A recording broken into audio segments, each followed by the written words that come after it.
Mukunda jewellery హనుమకొండలోని అతిపెద్ద jewellery mart December 14న గొప్ప ప్రారంభం.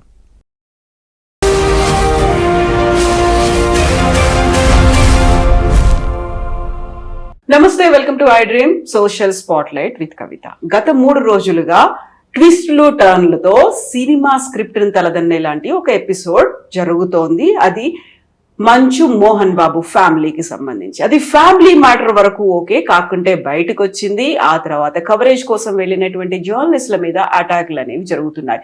ఓవరాల్ గా ఈ ఎపిసోడ్లన్నింటినీ ఎలా చూడొచ్చు? అసలు ఫీల్డ్ లో ఉన్నటువంటి జర్నలిస్టుల మీద ఇలా దాడులు జరుగుతుంటే రక్షించే చట్టాలు ఏమైనా ఉన్నాయా? మనతో పాటుగా ఉన్నారు మన తెలంగాణ ఎడిటర్ దేవులపల్లి అమర్ గారు. సార్ నమస్తే. సార్, మనకు ఒక 3 days నుంచి జరుగుతున్నటువంటి ఎంటైర్ ఎపిసోడ్ ని, అది వాళ్ళ ఫ్యామిలీ మ్యాటర్ అనుకొని వదిలేసినప్పటికీ బయటికి వచ్చారు, పోలీస్ స్టేషన్కి వెళ్ళారు, కంప్లైంట్లు ఇవంతా అక్కడ ఉన్నటువంటి విలేకరులు వృత్తి ధర్మంలో భాగంగా క్వశ్చన్స్ వేస్తే మీద తిరగబడి కొట్టడం అనేది ఏం జరుగుతోంది సార్? అసలు మంచు మోహన్ బాబు ఫ్యామిలీలో ఇది లాస్ట్ 2-3 days గా జరుగుతున్న గొడవ ఏం కాదు.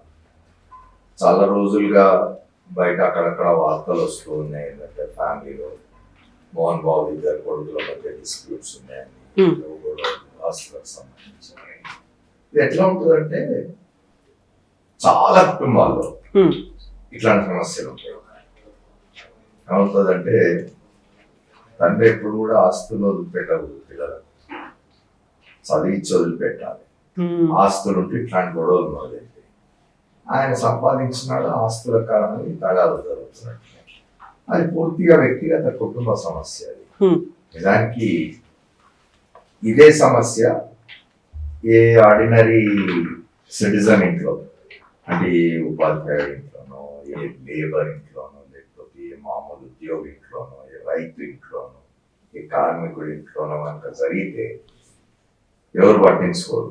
చాలా సర్వసాధారణంగా జరుగుతుంటాయి ఇట్లాంటి సమస్యలు. మనం కూడా చూస్తాం మన సమాజంలో, మన చుట్టూ ఉన్న వాళ్ళ చాలా కుటుంబాల్లో ఆస్తి తగాదాలు చూస్తాం. మనం రోజు పత్రికలు చదువుతూ ఉంటాం. ఆస్తి కోసం తండ్రిని చంపినట్టు, లేదా ఆస్తి కోసం కొడుకుని చంపినట్టు, లేదా ఆస్తి కోసం భర్తను చంపినట్టు, ఇట్లాంటి రకరకాల వార్తలు మనం పేపర్లలో చూస్తుంటాం.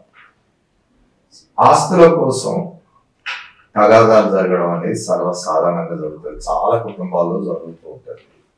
కానీ అవన్నీ మీడియా ఏం పట్టించుకోదు. మీడియా అన్నాడు వాటి జోలికి పోదు. అక్కడికి వెళ్ళి అంటే ఏదైనా పోలీస్ కంప్లైంట్ వచ్చి, అంటే హీనియస్ క్రైమ్, అంటే మర్డర్ లాంటిది జరిగి, దాడి లాంటిది జరిగి ఎవరైనా ఆసుపత్రిలో పాలై పోలీస్ కేసు అవుతే తప్ప మీడియా పట్టించుకోదు. మీడియాలో వార్తలు వస్తే చిన్నగా హత్య జరిగింది, ఆస్తి కోసం తగాదాలు, కొట్టుకున్నారు, గాయపడ్డారు, ఇట్లాంటి చిన్న చిన్న వార్తలు వస్తుంటాయి. ఇంత ప్రచారం దేనికి రాదు. ఎందుకు వచ్చింది ప్రచారము? మోహన్ బాబు సెలబ్రిటీ.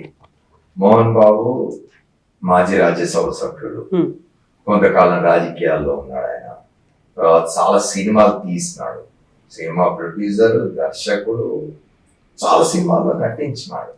అతను ఒక సెలబ్రిటీ. అతని 2 కుమారులు కూడా సినిమాల్లో నటించిన వాళ్ళు, యాక్టర్స్.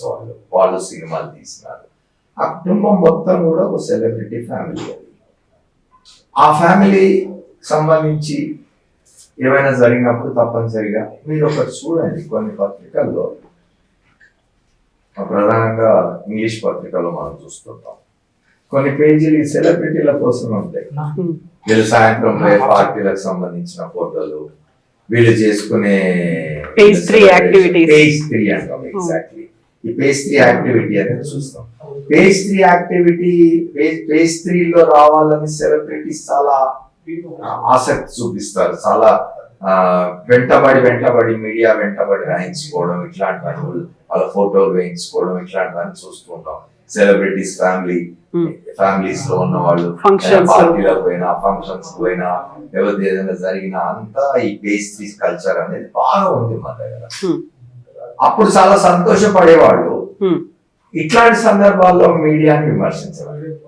నేనేం మీడియా తరఫున మాట్లాడడానికో లేదా మీడియాని సమర్థించడానికో మాట్లాడడం లేదు. ఈ సెలబ్రిటీ ఫ్యామిలీలో కూడా ఈ గొడవలు 4 గోడల మధ్యలోనే ఉండి బయటికి రాకపోతే, బయటికి ఎవరికి తెలియకపోతే మీడియా పట్టించుకోవాల్సిన అవసరం. ఎప్పుడైతే ఇది బయటకు వచ్చి పోలీస్ కంప్లైంట్ దాకపోయిందో, దాడులు జరిగినాయో, అందులోంచి ఒక కుటుంబ సభ్యుడు బయటకు వచ్చి మీడియాతో మాట్లాడి తనకి ఇట్లా జరిగిందని పోలీస్ కంప్లైంట్ ఇచ్చి తన మీద దాడి జరిగిందని, తన గాయాలైనవని, తన ఆసుపత్రిలో చేరి ట్రీట్మెంట్ తీసుకుంటుంటే, ఇంత జరుగుతూ ఉంటే ఒక సెలబ్రిటీ ఫ్యామిలీలో మీడియా ఏమి రాయకుండా ఏం చూపించకుండా ఉండాలి అనడం సరైనది కాదు. మీరు సెలబ్రిటీలుగా ఉన్నప్పుడు కూడా మా గురించి ఏం రాయట్లండి, మేము బాగా ఉన్నప్పుడు, మేము మంచిగా కనిపించినప్పుడు, మేము అందంగా కనిపించినప్పుడు మా ఫోటోలు ఏం వేయొద్దండి, మమ్మల్ని చూపించకండి, మా గురించి రాయకండి అని అంటే వేరే విషయం. ఆల్ గుడ్ థింగ్స్ ఏ ఉండాలి. అట్లా మీడియాకు దూరంగా ఉండే వాళ్ళు ఉంటే అది వేరే విషయం.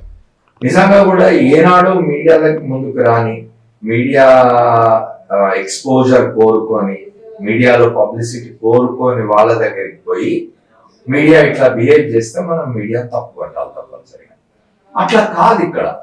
మీడియా ప్రతిరోజు ఇప్పుడు మోహన్ బాబు కానీ ఆయన కుమారులు కానీ ఒక సినిమా తీసినా, ఒక సినిమాలో నటించినా ఆ సినిమాకి సంబంధించిన ప్రమోషన్ కోరుకుంటారు, ఆ సినిమాకు సంబంధించి పత్రికలు బాగా రాయాలని కోరుకుంటారు, మీడియా బాగా చూపించాలని కోరుకుంటారు. దానివల్ల ప్రమోషన్ జరిగి సినిమా ఎక్కువ మంది చూసి ఎక్కువ డబ్బులు రావాలని కోరుకుంటారు.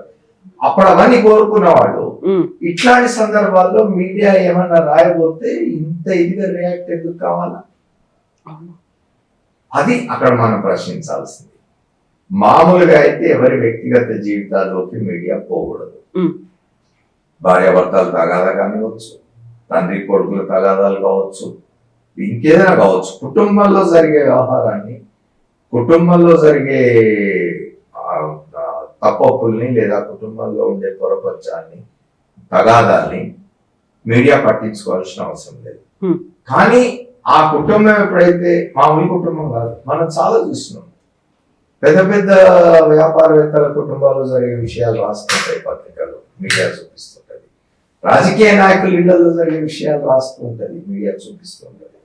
సేమ్ సెలబ్రిటీస్, అదే సెలబ్రిటీ స్టేటస్ కలిగిన సినిమా వాళ్ళు, ఇంకా సినిమా వాళ్ళు ఎక్కువ రాజకీయ నాయకుల కంటే, వ్యాపారవేత్తల కంటే కూడా ఎక్కువ సినిమా వాళ్ళ గురించి తెలుసుకోవాలని ఆసక్తి ఉంటది జనాల్లో. ఆ జనంలో ఉన్న ఆసక్తిని సహజంగానే మీడియా క్యాష్ చేసుకుంటది. నువ్వు ఎప్పుడైతే నీ మంచిని ప్రచారం చేయమని కోరుతావో అప్పుడు ఏదైనా చెడు చేసేది బయటకు వచ్చేది ప్రసారంలో పడితే దాన్ని కూడా చూపించాలని మీడియా ప్రయత్నిస్తుంది. నువ్వు అసహనంతో మీద పడి కొట్టినావు. మీద చాలా క్లియర్ గా కనిపించింది మోహన్ బాబు గారు చేసిన దాడి.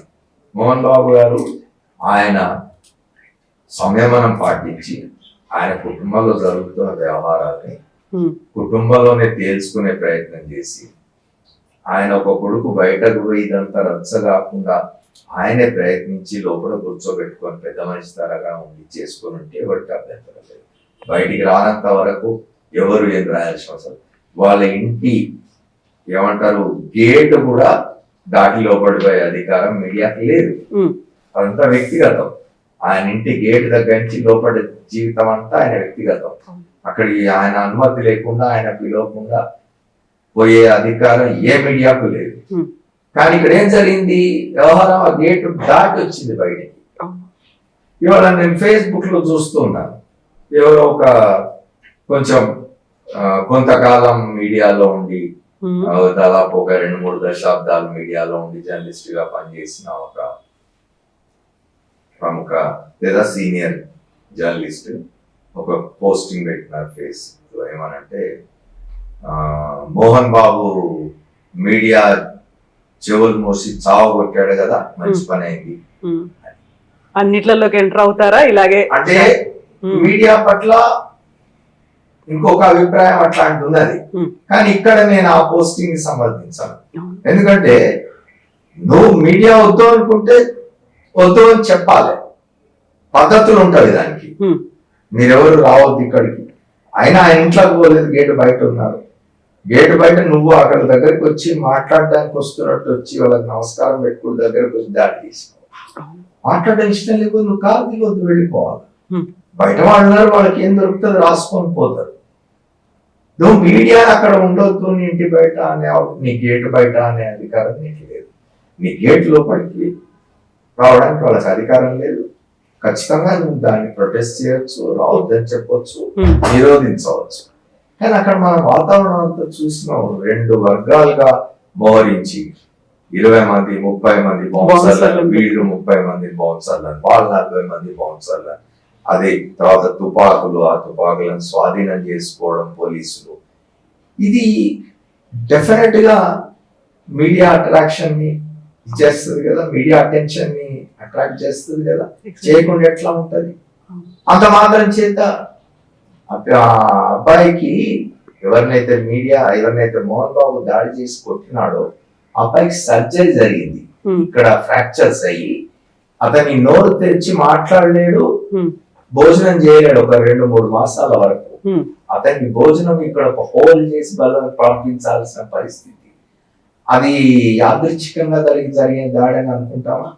మామూలుగా మీద పడేది ఒక దెబ్బ కొడితే అట్లాంటి గాయాలు అవుతాయి అంటే నువ్వు ఎంత కోపంగా ఎంత బలంగా దాడి చేసి ఉంటావు.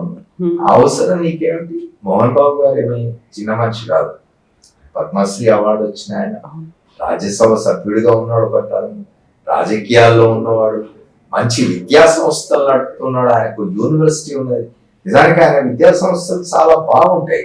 నేను ఆయన విద్యా సంస్థల్లో ఆయన తండ్రి గారి పేరు మీద ప్రతి సంవత్సరం ఉత్తమ ఉపాధ్యాయులకు ఇచ్చే అవార్డులకు సెలక్షన్ కమిటీ సభ్యుడిగా నేను 2-3 సార్లు వెళ్ళినాను.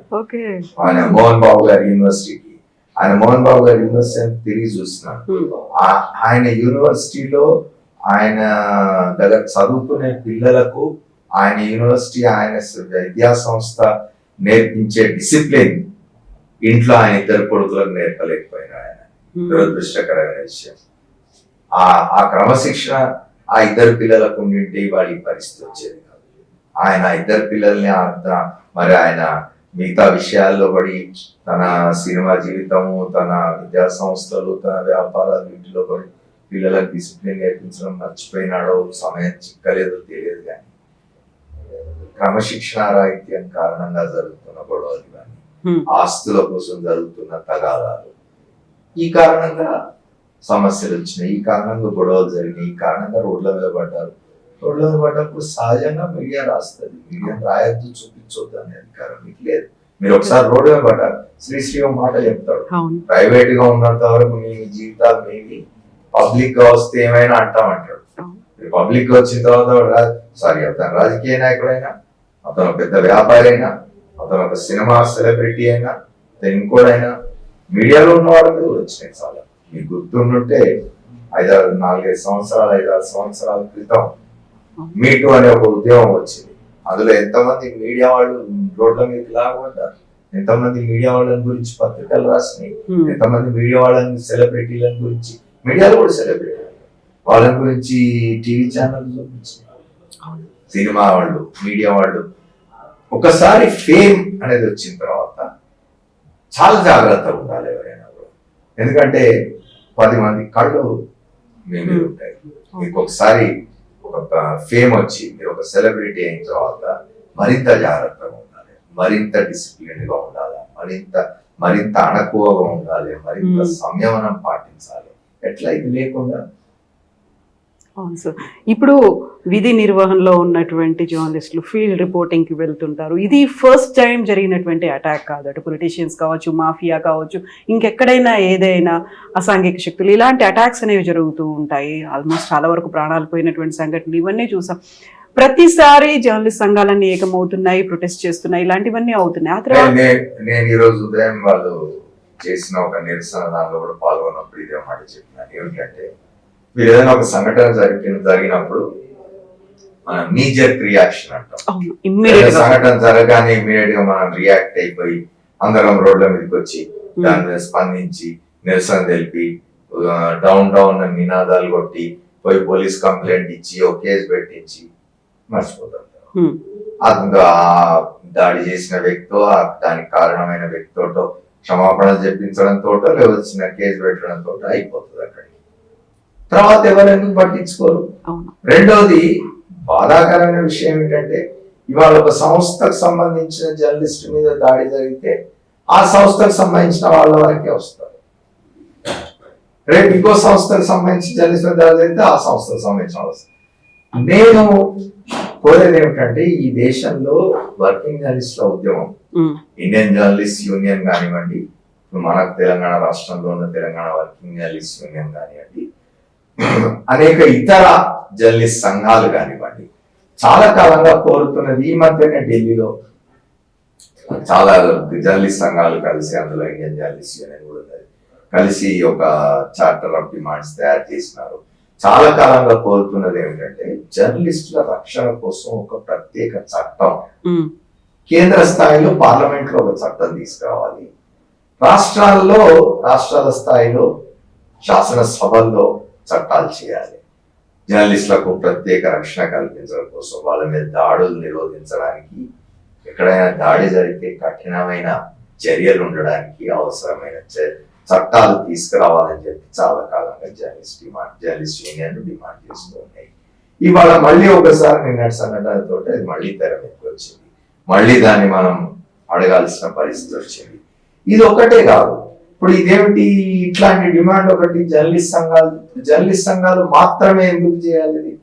జర్నలిస్ట్ సంఘాలు జర్నలిస్టుల బాగోగులు కోరుతారు కాబట్టి జర్నలిస్ట్ సంఘాలు ఇది మాట్లాడుతున్నాయి. నిజానికి ఒక విలేకరి నిన్న TV9 విలేకరి మోహన్ బాబు ఇంటి దగ్గర పోయి అక్కడ వార్తా సేకరణ కోసం పోయి తన్నులు తిని వార్త తీసుకొచ్చి వార్త రాస్తే లాభపడుతుంది ఎవరు? యజమాని లాభపడుతున్నారు.